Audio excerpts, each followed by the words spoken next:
À 4 ans, sa taille est celle d'un enfant de 2 ans. Il me de moi. Il me dit petit. Et moi j'ai envie de voir. Sur 10 naissances avec un retard de croissance, 8 enfants rattrapent leur handicap avant l'âge de 3 ans et grandissent dans les normes. Mais les 2 autres restent petits. Sans traitement, ils ne dépasseraient pas 1,45 m à l'âge adulte. Laurent n'a pas rattrapé ce retard.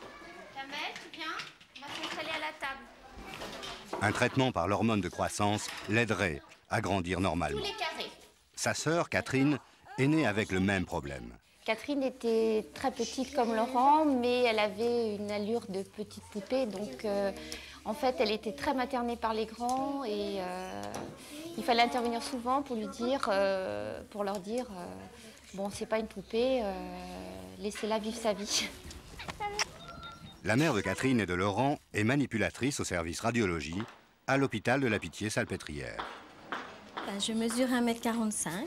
J'ai eu quelques difficultés à trouver du travail comme manipulatrice radio, notamment dans un premier travail où au bout de 3 mois, on m'a dit non, on ne vous garde pas parce que vous êtes trop petite. J'ai pas envie que mes enfants aient les mêmes problèmes que moi et donc c'est vrai que si on peut mettre toutes les chances de leur côté pour qu'ils aient une taille dite à peu près normale, c'est vrai qu'on a tendance à culpabiliser quand nous, on est déjà de petite taille et qu'on fait des enfants qui sont de petite taille. T'es pas le plus petit de l'école? T'es pas d'accord avec ça? Non, madame. Ah bon, t'es pas d'accord. Alors t'es le plus grand de l'école, alors? Je me suis trompée. Tu sais comment on se mesure? Les pieds, les genoux, le ventre, les épaules, la tête et le sourire. Toujours. Léa, 6 ans, a la taille d'un enfant de 4 ans. Fait 1,7 m. Et voilà. On a suivi pendant très longtemps Léa avant de se décider à la mettre sous traitement.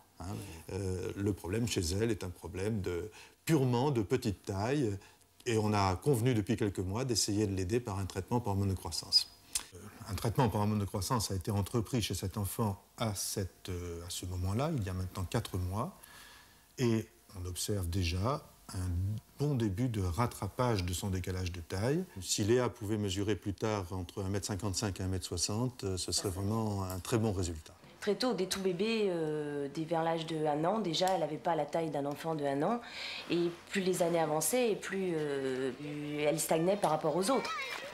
La maman de Léa a bien réagi. Après avoir consulté un spécialiste de la croissance, on s'est aperçu que chez Léa, l'hypophyse, une petite glande que l'on a tous dans le cerveau, ne sécrétait pas cette substance essentielle pour grandir, l'hormone de croissance.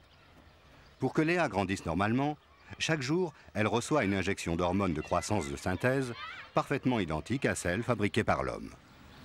Il y a une situation d'enfants qui nous préoccupe actuellement beaucoup. Ce sont des enfants qui restent de très petite taille à la suite de ce qu'on appelle un retard de la croissance intra-utérine. Ce sont des enfants qui sont nés à terme, par exemple, mais avec une très petite taille et un très petit poids de naissance.